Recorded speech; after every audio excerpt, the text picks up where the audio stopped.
RTP. Y hemos invitado a Pablo Rizzo Torres para conversar sobre este tema. Bienvenido, ingeniero Pablo. Don Ramón, buenos días. ¿Cómo están, panelistas? Muy buenos días. Efectivamente, hay que tomar ciertas decisiones estratégicas y un poco el objetivo de estar aquí es informar cómo está el mercado y hacia dónde vamos y las tareas que hay que hacer, porque el no hacer nada sí tiene unas consecuencias inflacionarias, ¿no? Nosotros cerramos el año 2024 con 8.3 millones de toneladas de carga al granel y carga general. La carga general estamos hablando... Containers. No, la carga, ahí no están contenedores. En los 8.3 millones de toneladas tiene fertilizantes, cereales, carga general, como todo el acero que importamos, ya ha crecido un montón. El que no viene en containers. Correcto, como carga suelta, ¿no? Y realmente lo que yo he visto es que por el fenómeno camaronero estamos creciendo a un promedio de 400.000 toneladas al año adicionales de cereales. Entonces quiere decir que nosotros este año vamos a cerrar más o menos con unas 5 millones de toneladas de cereales y tanto el fertilizante y el acero ha crecido 30%. Creo que lo del hierro responde a un boom de construcción que pueda haber, y lo del fertilizante creo que responde también a un tema de que los precios de los productos están buenos. Hablamos como el banano, el cacao, la mayoría de los productos están buenos, ¿verdad? Si nos proyectamos estos volúmenes a 10 años, yo puedo estimar, según los estudios que yo he contratado, don Ramón, que pudiéramos estar hablando que pueden llegar 10 millones de cereales, pudieran llegar 2 millones de fertilizante, 2 millones de acero, y aquí no estamos sumando todavía los proyectos mineros que pudieran agregar unos 3 o 4 millones de toneladas más al mercado de exportación de cobre. Entonces estamos hablando que en 10 años se puede duplicar la carga, ¿no? Entonces, si estamos atorados ahorita y en temporada alta los barcos esperan 20, 30 días por muelle, hay que hacer una serie de tareas. Dentro de esas tareas está licitar la terminal de granos, ¿verdad? Entonces, ¿cuáles son las tareas que yo creo que hay que hacer? Primero, creo que nos va a tocar duplicar la flota de transporte, don Ramón, porque no tenemos capacidad de porteo, es decir, llevar la carga desde el puerto hasta la bodega extraportuaria.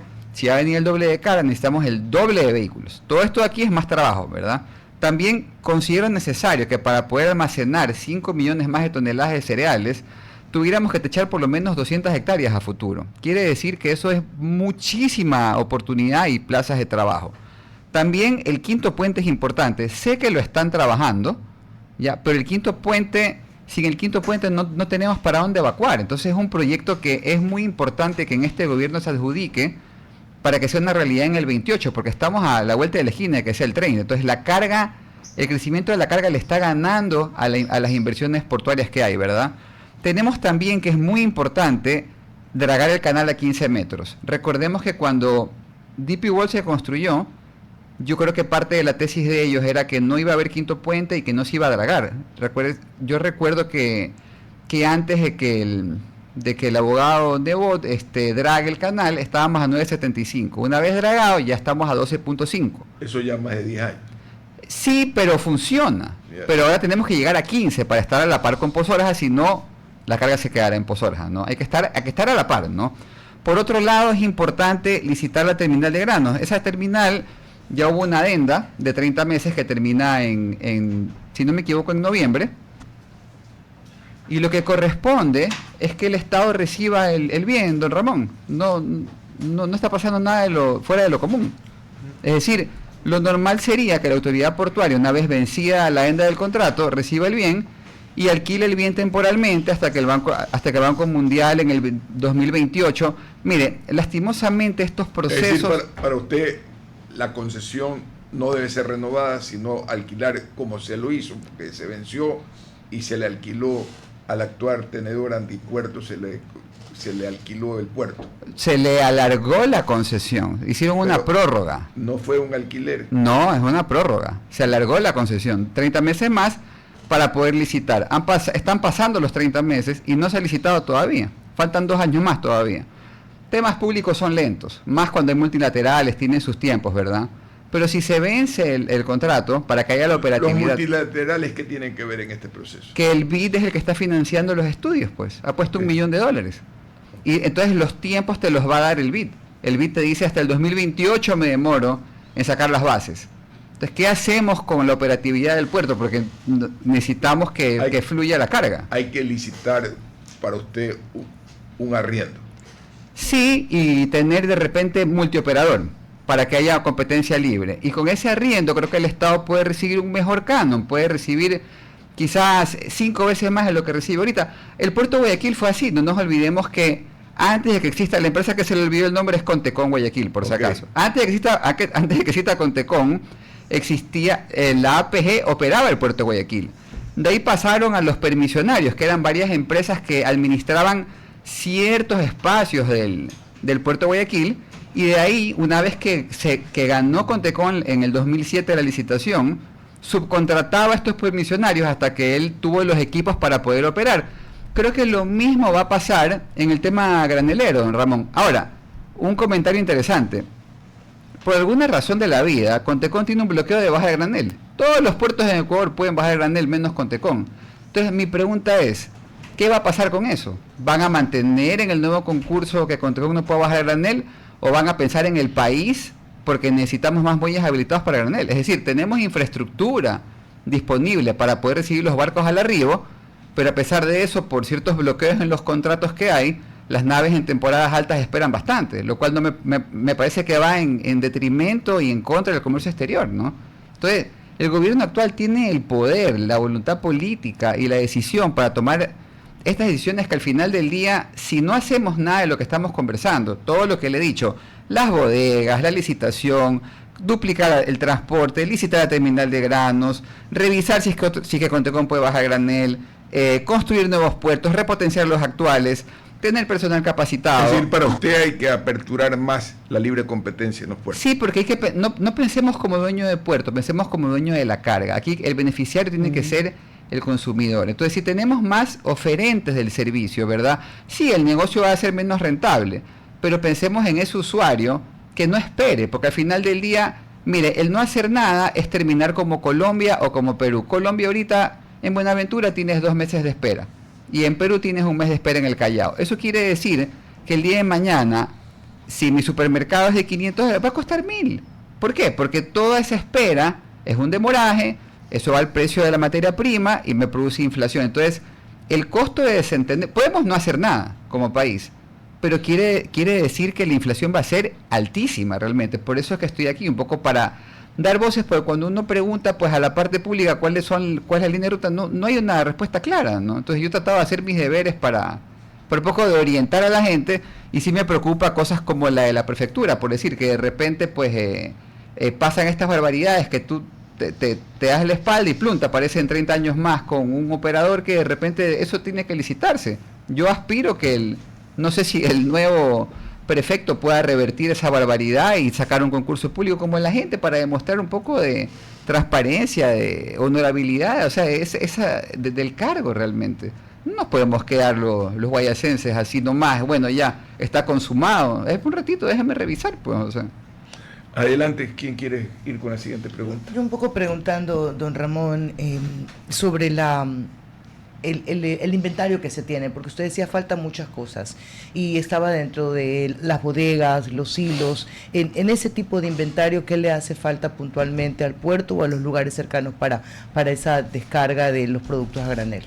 Bueno, la repotenciación de la terminal de granos en mi época, porque yo fui presidente de autoridad portuaria por 2 años, básicamente era dragarlo a 12 metros, hacer una ampliación del muelle de 150 metros para poder atracar 2 barcos simultáneos y hacer más o menos unas 15 o 18 hectáreas de almacenamiento, es decir, un CAPEX de 100, 120 millones de dólares, con eso ahí tuvieras para respirar un poco, pero eso va a quedar corto con el crecimiento del mercado, por eso yo digo, tienen que haber nuevos puertos habilitados, hay que construir nuevos puertos, hay que hacer más almacenamiento, necesitamos modernizar un poco los puertos. Tienes 2 puertos en Ecuador, Esmeraldas y Manta, que tienen baja carga de Esmeraldas, inclusive el concesionario, que es el mismo concesionario de las vías del Guayas, lo abandonó porque no era rentable, o sea, solo come gallina con carne, nunca agarra el hueso, o sea, no le toca lo que deslegitima la visión de un concesionario.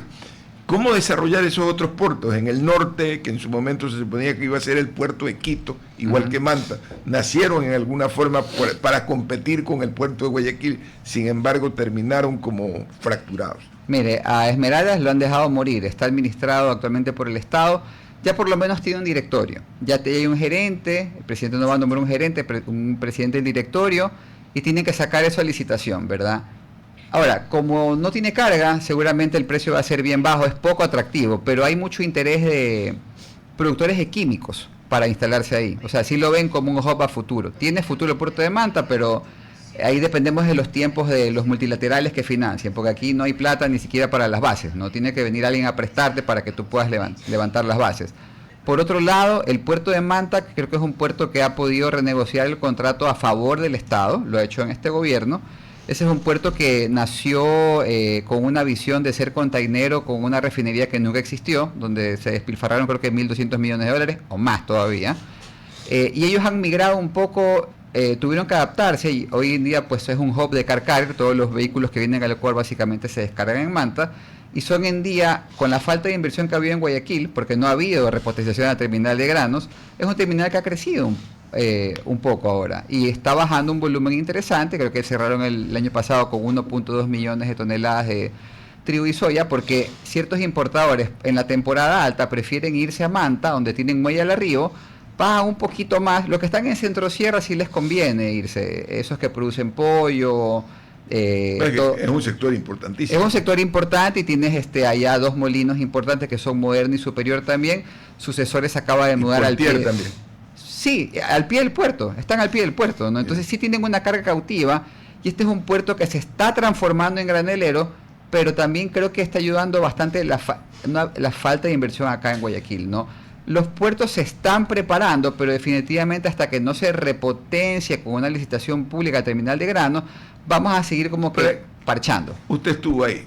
¿Qué hace que se vuelva tan difícil que se amplíen con tanta agresividad las concesiones en el país sin pasar por un concurso, como pasa por ejemplo la basura?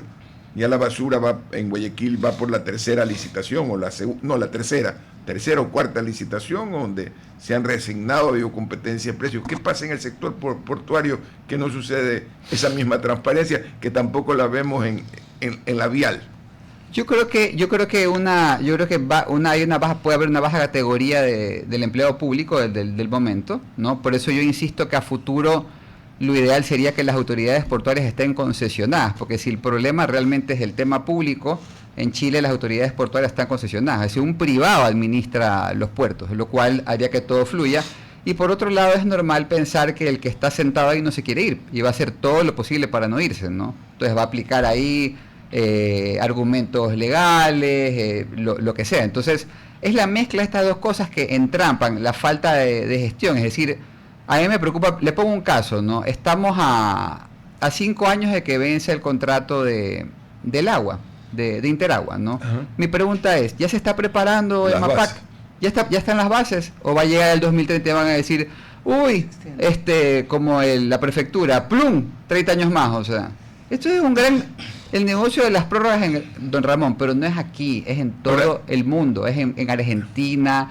El puerto de Bereglate se acaba de decir prórroga, o sea, es un negocio, el negocio de la prórroga, de seguir en lo mismo, ¿no? El negocio de la prórroga. El negocio de la prórroga. Sí. Adelante, Astrid.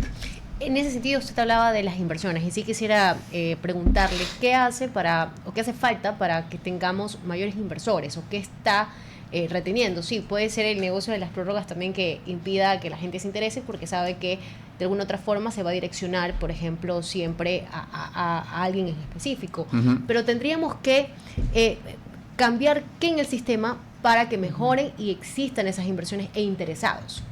Bueno, salir como país a decir, tengo este crecimiento, tengo estas oportunidades, tengo estas bases que son de libre competencia, comunicar qué vas a hacer, pero cuando tú tratas de averiguar, no tienes información. Entonces, los inversionistas en Perú, los inversionistas chilenos, más o menos asoman, ven que no hay visibilidad y se van a un país se van a Perú, donde tienen un programa claro de qué va a pasar, etcétera, ¿verdad? Entonces creo que eso ahuyenta, ¿no? Cuando tú no comunicas, tú generas incertidumbre, porque la gente supone. Ese es el problema. Entonces, si tú no eres claro en comunicar, como autoridad competente, esto es lo que voy a hacer, ¿verdad?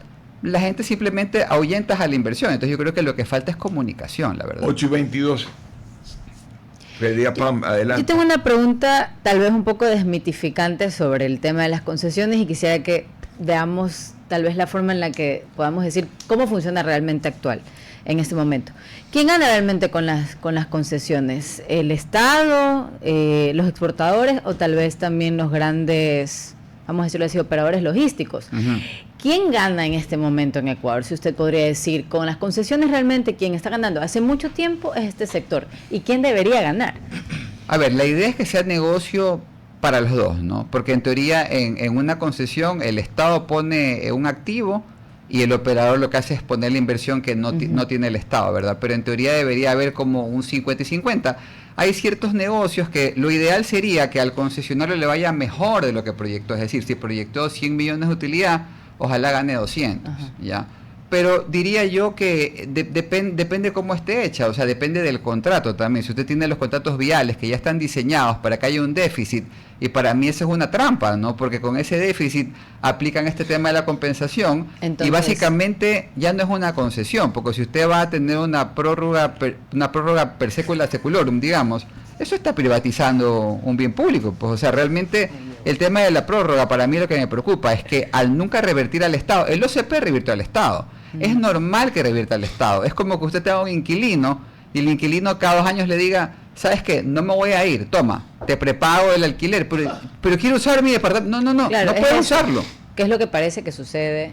En varios sectores, correcto. Entonces, ahí yo digo que se tiene que manejar mejor, pero de la parte... Y para usted, en el caso de Antipuertos, ¿debe ser reversado al Estado? ¿Debe ser relicitado? ¿Debe ser, como usted señaló, una opción que es permitir que esa operación sea hecha por más gente? ¿Cuál es su opinión? Mire, ellos han hecho un buen trabajo, yo debo de reconocer. Ya, son eficientes. Eso es una realidad. Al César lo que es del César, ¿verdad? El contrato manda a que eso se revierta al Estado. Y el Estado tiene que en noviembre recibir el bien y contratar un operador, porque no tiene los equipos. ¿Quién es el operador quizás más capacitado? Ellos mismos, ¿no? Pero en un formato ya de alquiler, ya no como titular de concesión. Hasta que eso en el 28 pueda escuchar unas ofertas y con esas ofertas tener las inversiones, porque lo que estamos hablando ahorita es si es que tiene o no que seguir el operador. Está bien, digamos que sí en otro formato, pero tiene que haber las inversiones. Ese puerto necesita inversión. Desde el 2011 no tiene inversión y necesita unas inversiones fuertes. Pero se han hecho inversiones fuera de puerto. Sí, pero sabe que ellos sí cumplieron con el contrato. Seamos justos, porque yo revisé el tema. O sea, hasta el 2011 invirtieron lo que tenían que invertir, que eran 10 o 11 millones de dólares, ¿no? De ahí el negocio creció y ellos han crecido hacia afuera realmente. Entonces, pero eso no es culpa de ellos. O sea, como le digo, ese es un ejemplo que a lo mejor el negocio creció más. Fue el primer contrato de concesión del país. Estábamos aprendiendo realmente. Bueno, antes estuvo el de las vías, de las concesiones viales. Ya, pero eso para mí es casi que impresentable, ¿no? Pero acá han cumplido con el contrato. Es decir, ahora lo que corresponde es que el Estado tome posesión, como no lo puede operar, que contrate un operador o varios operadores, pero lo importante, Ramón, aquí es ver que se tiene que licitar para que en igualdad de condiciones hagan oferta, que haga oferta el actual y que haga oferta otros operadores y que el Estado escoja pues a su mejor socio, ¿no? Don César Febres Cordero, bienvenido. Ya le siento que la lengua le está picando, así que adelante. Ya son 15 años que hacemos radio juntos. Un gusto recibir, caramba, no me acuerdo que ya no soy niño. ¿Ah? Un gusto saludar a Pablo. Que tenemos pendiente esto, y me hace una pregunta un radioescucha.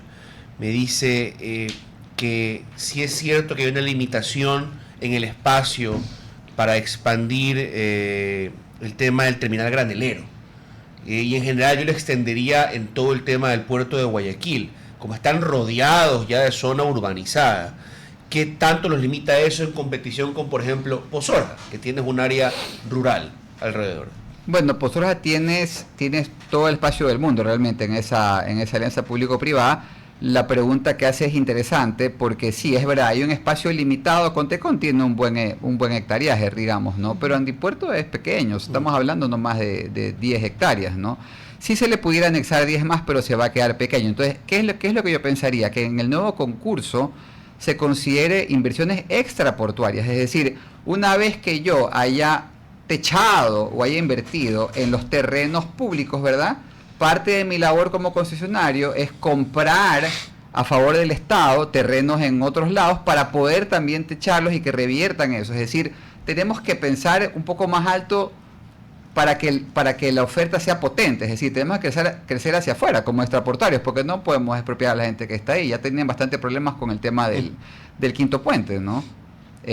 Pero sí, hay que crecer hacia afuera y un poco, si el quinto puente se hace, creo que una zona de almacenamiento puede ser Taura o Durán, que es donde están la mayoría de las balanceadores para allá.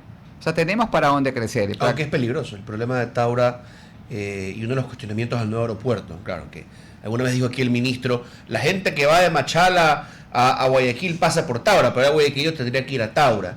¿Es viable realmente hacer toda una inversión alrededor de una zona donde los propios policías y militares dicen a partir de cierta hora no te garantizo la vida?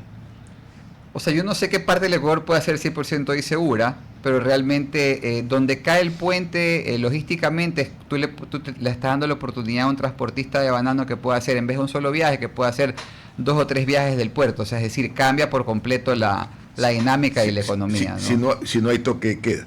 Claro. No se olvide cómo es el tercer mundo. Detalle. ¿Ah?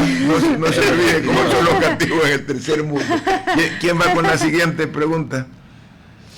Bueno, en este marco de intransparencia, y no quiero hablar del puerto, sino del tema de las licitaciones y de los concursos y las reversiones al Estado. Yo recuerdo OCP revertido. El Estado, ¿cuál hubiese sido su mejor camino? ¿Volverlo a concesionar o administrarlo? O sea, yo creo que todo, cada cierto tiempo el Estado tiene que recibir su activo y preguntarle al mercado quién tiene la mejor oferta, porque si no pasa lo del tema vial, o sea... O lo del OCP, que tiene problemas. Correcto, así es. No hay reinversión. Pero yo creo que sí es importante cada 20, 30 años que el Estado diga, yo tengo este activo y lo tengo que utilizar, por decir las carreteras hoy en día. Nosotros tenemos casi 10.000 kilómetros de vía pública y tenemos creo menos del 10% concesionada. Eso hay que subirlo al 50% porque la calidad de las vías no es buena, ¿no?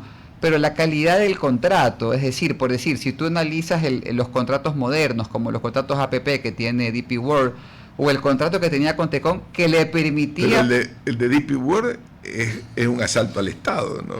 No hay impuestos 40 años, o sea, el Estado pone todas las vías, 50, todavía, o sea, tampoco eso es muy moderno, dejar que una sociedad crezca en función, una empresa crezca en función de no aportar a la sociedad. Bueno, pero digamos que ya nosotros lo heredamos, eso es parte de la autoridad portuaria y cuando ya heredamos los contratos. Pues ese es lo importante de hacer un buen contrato para que sea negocio para los dos, tanto para el Estado como para el operador, ¿no? No puede ser muy... Porque tanto Cotecón como Andipuertos pagan impuestos a la renta cuando generan rentabilidad, o sea, esa es una diferencia significativa. Correcto, así es. Y con Tecon el año pasado me quedado impresionado, o sea, es decir, declaró utilidades casi de $60 millones, netas 42, es decir, se ha recuperado, por más de que perdió MSC y le ganaron Merckx. Ellos han, si no me equivoco, Wanhai, One y Costco sacaron líneas y han recuperado su rentabilidad. Es decir, han creado nuevo dinero, ¿no? Reinventándose un poco. Pero el contrato de ellos sí les permitía la ampliación de tiempo. Entiendo que ahí la discusión era si habían o no invertido lo que tenían que invertir. Pero siempre había esa discusión. Pero fueron 8 años antes, así que eso sí lo hacía cuestionable. Sí, yo siempre digo que la forma es igual de importante que el fondo, ¿no? Porque si hubiera sido completamente transparente, ¿por qué no lo licitaste? O sea, está bien, el contrato dice lo siguiente, pero déjame escuchar al mercado, a ver, a lo mejor tengo una mejor propuesta. Siempre, obvio, de eso se siempre trata. Es bueno. Mire, yo que estoy en lo privado, tengo que todos los años justificar a mis clientes que he hecho y ellos ven si me contratan o no. O sea, ¿por qué va a ser diferente en lo público? O sea, es decir, nadie debería tener corona, porque ahí es que se generan las distorsiones, digamos, ¿no? Entonces, sí es importante, yo creo que los concursos públicos, pero transparentes. Por eso me gusta que el multilateral esté por medio, porque el multilateral es un veedor, trata de hacer las cosas bien, y yo debo de pensar como ecuatoriano positivo, pues de que vamos a tener aquí... Hay mucho inversionista grande que me pregunta sobre inversiones portuarias, pero yo no tengo que responder porque no hay visibilidad. Muchas gracias a Pablo Rizo Torres. Vamos al corte comercial. RTP